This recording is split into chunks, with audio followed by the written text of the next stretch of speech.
ये तो हम सभी जानते हैं कि दुर्योधन और कर्ण के बीच में कितनी गहरी दोस्ती थी। दोनों को एक दूसरे पर अटूट विश्वास था। लेकिन एक बार जब दुर्योधन ने अपनी पत्नी को कर्ण के साथ देखा तो क्या हुआ, आइए जानते हैं आज की वीडियो में। दुर्योधन की पत्नी का नाम भानुमति था। भानुमति के कारण ही ये मुहावरा बना है, कहीं की ईंट कहीं का रोड़ा, भानुमति ने कुनबा जोड़ा। भानुमति काम्बोज के राजा चंद्रवर्मा की पुत्री थी। जब भानुमति बड़ी हुई तो राजा ने उसके विवाह के लिए स्वयंवर रखा था।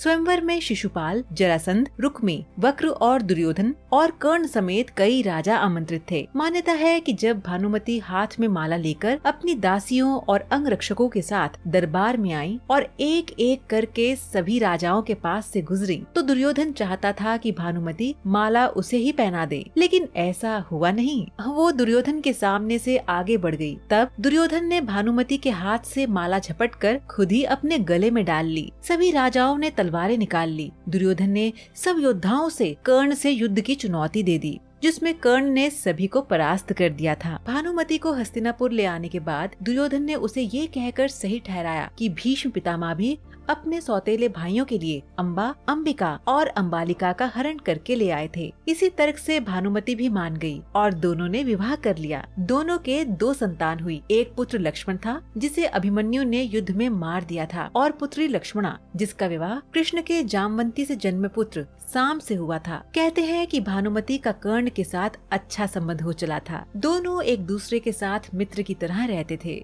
दोनों की मित्रता प्रसिद्ध थी। कर्ण और दुर्योधन की पत्नी भानुमति एक बार शतरंज खेल रहे थे। इस खेल में कर्ण जीत रहा था। तभी भानुमति ने दुर्योधन को आते देखा और खड़े होने की कोशिश की।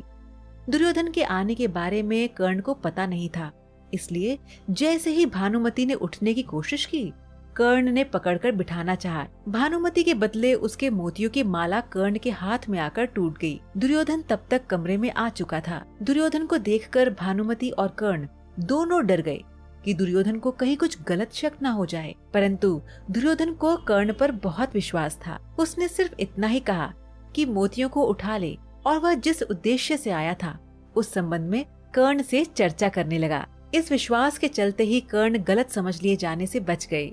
हालांकि कुछ लोग इस घटना का वर्णन इस तरह करते हैं कि दोनों शतरंज खेल रहे थे, भानुमति हार रही थी तो कर्ण प्रसन्न था। इतने में दुर्योधन के आने की आहट हुई तो भानुमति सहसा ही खेल छोड़कर उठने लगी। कर्ण को लगा कि वो हार के डर से भाग रही है और इसलिए जल्दी में उसने उसका आंचल झपटा। अचानक ही की गई इस हरकत से भानुमति का आंचल फट गया और उसके सारे मोती भी वहीं बिखर गए। उसी समय कर्ण को भी दुर्योधन आता हुआ दिखाई दिया। दोनों शर्म से मरे जा रहे थे और उन्हें डर सता रहा था कि अब दुर्योधन क्या समझेगा। जब दुर्योधन निकट आया तो दोनों उससे आंख नहीं मिला पा रहे थे। तब दुर्योधन ने हंसकर कहा कि मोती बिखरे रहने दोगे या मैं तुम्हारी मदद करूं इन मोतियों को समेटने में।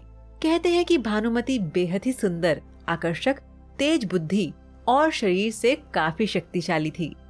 गांधारी ने सती पर्व में बताया है कि भानुमति दुर्योधन से खेल खेल में ही कुश्ती करती रहती थी, जिसमें दुर्योधन उससे कई बार हार भी जाता था। भानुमति को दुर्योधन और पुत्र की मौत का गहरा धक्का लगा था।